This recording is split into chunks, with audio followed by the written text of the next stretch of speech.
अस्सलाम वालेकुम जी, आपका होस्ट सईद अहमद अली जाद आपकी खिदमत है। हमारा यूट्यूब और फेसबुक चैनल यह है पाकिस्तान देख रहे हैं लाखों करोड़ हंसते मोहम्मद मुस्तफ़ा सल्लल्लाहु अलैहि वसल्लम और आल मोहम्मद पर 6 चीज़ का हाथ, उस हाथ के ऊपर CTD की कार्रवाई काउंटर टेररिज्म डिपार्टमेंट, इसमें क्योंकि IG DIG ऑपरेशन, ये बात इस्लामाबाद हाई कोर्ट, फिर उसके बाद लाहौर हाई कोर्ट, उनके चीफ जस्टिस साहबान, चीफ जस्टिस उसके इस्लामाबाद हाई कोर्ट के चीफ जस्टिस, फिर सुप्रीम कोर्ट में तमाम जस्टिस, इवन 3 चीफ जस्टिस को भी खत मसूल हुआ। उसके बाद FIR हुई, मगर न्यू सिटी जो है रावलपिंडी और IAT इस्लामाबाद में कुछ पंसार स्टोर के ऊपर कुछ कार्रवाइयाँ हुई हैं, क्योंकि ये आर्सेनिक उसमें जहर था, क्योंकि उसकी 10% मिकदार थी। अगर 70% हो तो अजाम मफलूज होने शुरू हो जाते हैं। तो एक खतरनाक पैनिक सी सिचुएशन है। पंसार स्टोरों से ये लिया गया, कुछ पिक्चर भी सामने आई हैं, कुछ नाम भी सामने आए हैं, कुछ उनमें गिरफ्तारियाँ भी हुई हैं, मगर इस पे मजाक से निकल के लगता है हुकूमत ने, रियासत ने सीरियस एक्शन लिया है और ISI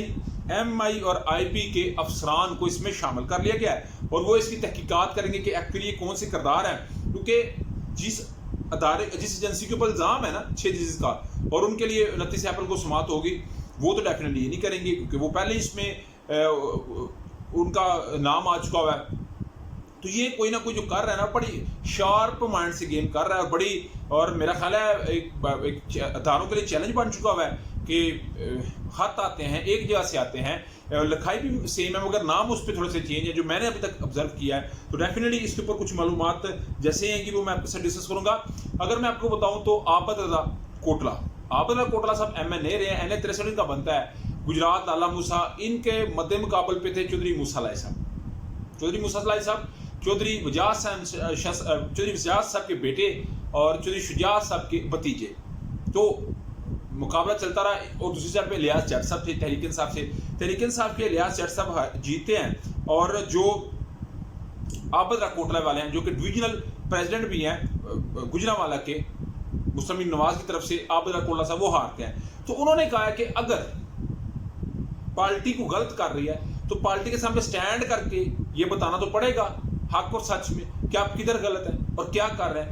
एक्चुअली जिस वक्त मुशर्रफ साहब का दौर था तो चौधरी बुरादन एक बहुत बड़ा नाम था, एक बहुत बड़ा उनका, आज भी वो अपने आप को ये तस्वर करते हैं, मगर उस वक्त उनका नाम था। उस वक्त भी आबद कोटले ने इनको आंखें दिखाई और आज भी आबद कोटला इनको आंखें दिखाता है। हालांकि तहरीक इंसाफ का दौर है, परवेज साहब वजीर आला हैं और मूसा लाई साहब जाते हैं वहाँ पे कुछ शायद कोई जो उनका है सिविल हॉस्पिटल खारिया के अंदर, तो वहाँ पे कोई आपस में गुत्था होते हैं और आबद कोटला ने अपना फिर एक दफा सिक्का मनवाया। उसने कहा जी जो मेरा किसी ने खेलना है वो खेल ले। उन तीनों में चौधरी शुजात, परवेज लाई और वजात एक ही प्लेटफॉर्म के ऊपर थे। इवन इतना स्ट्रांग इंसान था कि चौधरी परवेज सब उनका कुछ ना कर सके। तो वो कहते हैं कि 23,000 वोट लेने वाला चौधरी सालक MNA बनता है, फेडरल मिनिस्टर बन जाता है। 8,000 लेने वाला उसका छोटा भाई सालक हुसैन अशाफे, वो 8,000 वोट लेता है और सूबाई असेंबली में मिनिस्टर बन जाता है। तो उन्होंने कहा जी ऐसा नहीं होगा, फॉर्म 47 और फॉर्म 45 में फ़र्क बताऊंगा और मैं फॉर्म 47 वालों के सामने खड़ा हूंगा। इसका मतलब आबद कोटला यानी कि मुस्लिम नवाज ने गुजरात की सियासत के अंदर चौधरियों को टफ टाइम देने का फैसला कर लिया। और आबद कोटले की इस जुर्रत को मैं सलाम करता हूँ कि जब सारी हवाएं फजाएं उसके अगेंस्ट हों, और जिस तरह ये बात कर रहे हैं फनान सेंटर साहब, जवेद लतीफ़ साहब, खुरम दस्तगीर साहब, राना सनाउल्लाह साहब, आबद कोटला, नारा ब्रदर आ गया गुजरांवाला से, तो ये सारे नवाज शरीफ के लोग थे जो बिल्कुल पहले पपट की तरह खेलते रहे। अभी ये बातें करना शुरू हो गया है, और जिस तरह ये बातें कर रहे हैं मुझे लग रहा है कि नवाज शरीफ साहब इस तरह बातें करेंगे। असद साहब जी किसी तारफ के मोहताज नहीं है। उनकी गिरफ्तारी होती है, एक वालदा के साथ वो रहते हैं, मेरे रिलेटिव के घर दे दे तो वो जेल के अंदर रहते हैं, और मुबैना तौर पर उन पर इल्ज़ाम लगाया जा रहा है कि जी उन्होंने काजी साहब के मुतालिक बातें की, इसलिए उनकी गिरफ्तारी हुई। तो उन्होंने जो बातें की हैं मैं कोटन कोट इस तरह कहूँगा, इसमें मेरी कोई बात नहीं है, मगर मैं बहुत एक एहतियात का दामन रखते हुए बात करूँगा। उन्होंने कहा जी काजी असदूर साहब कह रहे हैं, काजी फायदा साहब आपने अपनी लेगेसी खो दिया है, अपने आप को तारीख का गंदा किरदार डिक्लेयर करवाया है।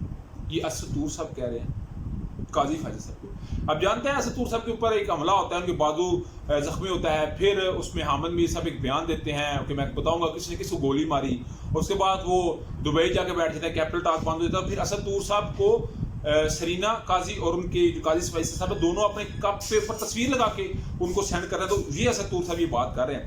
آپ جن کے لیے کام کر رہے ہیں ان کے لیے کام آپ نے خود کو تباہ کر لیا ہے، وہ آپ کو مزید گندا کریں گے، اور مزید کلنک مت ملے اپنے چہرے کے اوپر۔ بس میں اتنی بات کہوں گا، آگے آپ سمجھدار ہیں۔ تو یہ اسد طور صاحب یہ بات کر رہے ہیں، معاملہ کس طرف جا رہا ہے یہ آپ بھی سمجھدار ہیں۔ بلوچستان حکومت اس وقت سب سے کسی کا انتظار، کسی کے بس ویٹ میں کہ کب حکم ہوگا تو اس کے مطابق چلیں گے، مگر سندھ کے اندر ایم کیو ایم اور پیپلز پارٹی آمنے سامنے ہے۔ جس طرح آج ایم کیو ایم نے پریس کانفرنس کی کہ ہم وزیر داخلہ محسن نقوی کو کہتے ہیں آئیں اور آ کے حالات کو دیکھیں کہ کس طرح کچے کے ڈاکو اور پکے کے ڈاکو میں لوٹ رہے ہیں۔ ادھر مسٹر سیف صاحب نے یہ بات کی ہے کہ تینوں چیف سیکرٹری وزیر اعلیٰ کی مرضی سے لگائے گئے، پنجاب، سندھ، بلوچستان، مگر ہمارا جو ہے وہ سینٹر صاحب آپ ان کو نہیں لگا رہے، یہ آپ ہمارے زیادتی کر رہے ہیں۔ آپ کا سمجھتا ہے سب کے اوپر مجھے لازمی کرنے سے شیئر کیجیے گا۔ لازمی ویڈیو پسند آئے تو لائک سبسکرائب اپنے دوستوں شیئر کر لیجیے گا۔ نیکسٹ تک کے لیے ہوسٹ کو جیدی لال بہامینہ سو السلام۔